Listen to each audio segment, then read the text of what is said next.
17 तारीख को हाथ कट जाता है मेरी मम्मी का। डॉक्टरों और ICU स्टाफ के ऊपर कार्रवाई हो, कृष्णा हॉस्पिटल बंद हो।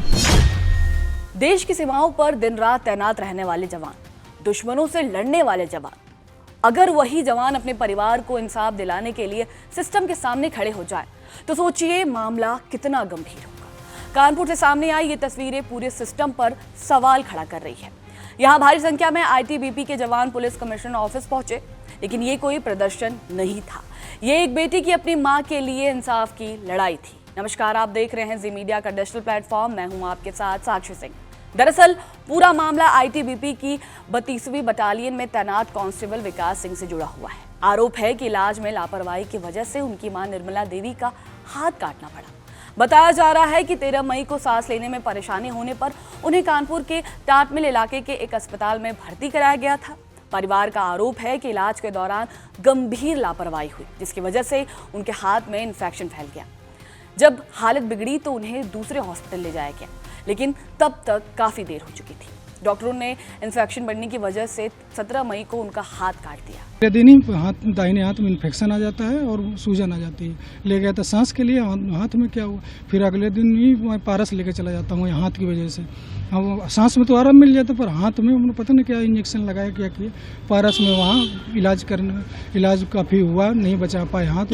मैं बोला क्या हुआ था, बोले अब कृष्णा वालों ने क्या किया क्या नहीं किया। 17 तारीख को हाथ कट जाता है मेरी मम्मी का। अभी मैं PC ऑफिस लेके आया हूँ साहब के। जी, मैं बस ये चाहता हूँ कि कृष्णा हॉस्पिटल के डॉक्टरों और ICU स्टाफ के ऊपर कार्रवाई हो, कृष्णा हॉस्पिटल बंद हो। इसके बाद विकास सिंह लगातार अधिकारियों से कार्रवाई की मांग करते रहे, लेकिन जब कहीं सुनवाई नहीं हुई तो 20 मई को वो अपनी मां का कटा हुआ हाथ लेकर पुलिस कमिश्नर कार्यालय पहुंच गए। इस घटना ने पूरे प्रशासन को हिला कर रख दिया। पुलिस आयुक्त ने मामले की जांच स्वास्थ्य विभाग को सौंप दी है, लेकिन जब जांच रिपोर्ट सामने आई तो उस पर भी सवाल उठने लगे हैं। आरोप लगा है कि रिपोर्ट में सिर्फ संभावना की बात कही गई है, लेकिन ये नहीं बताया गया है कि आखिर इन्फेक्शन फैला कैसे, मरीज की हालत इतनी गंभीर क्यों हुई और इलाज के दौरान क्या लापरवाही हुई थी। मामले के बढ़ते विवाद के बीच स्वास्थ्य विभाग ने अब दोबारा जांच के लिए हामी भर दी है। इस नई जांच में ITBP के अधिकारी भी शामिल रहेंगे। मुख्य चिकित्सा अधिकारी डॉक्टर हरिदत्त नेमी ने कहा है कि स्वास्थ्य विभाग की तरफ से तैयार की गई रिपोर्ट पूरी तरह पारदर्शिता और तथ्यों के आधार पर पुलिस कमिश्नर को सौंपी गई थी। हालांकि अब दोबारा जांच के जरिए पूरे मामले को फिर से परखा जाएगा। यही वजह थी कि ITBP के जवानों और अधिकारियों का गुस्सा फूट पड़ा। 50 से ज्यादा जवान और अधिकारी पुलिस कमिश्नर कार्यालय पहुंचे। जवानों की मौजूदगी से पूरा परिसर छावनी जैसा नजर आने लगा। अधिकारियों ने पुलिस कमिश्नर और अपर पुलिस आयुक्त से मुलाकात कर निष्पक्ष जांच और दोषियों पर सख्त कार्रवाई की मांग की। करीब 1 घंटे तक बैठक चली। हालांकि बाद में विकास सिंह ने साफ किया है कि जवान किसी भी तरह का घेराव करने नहीं आए थे। उनका कहना था कि वे सिर्फ न्याय की उम्मीद लेकर अधिकारियों से मिलने पहुंचे।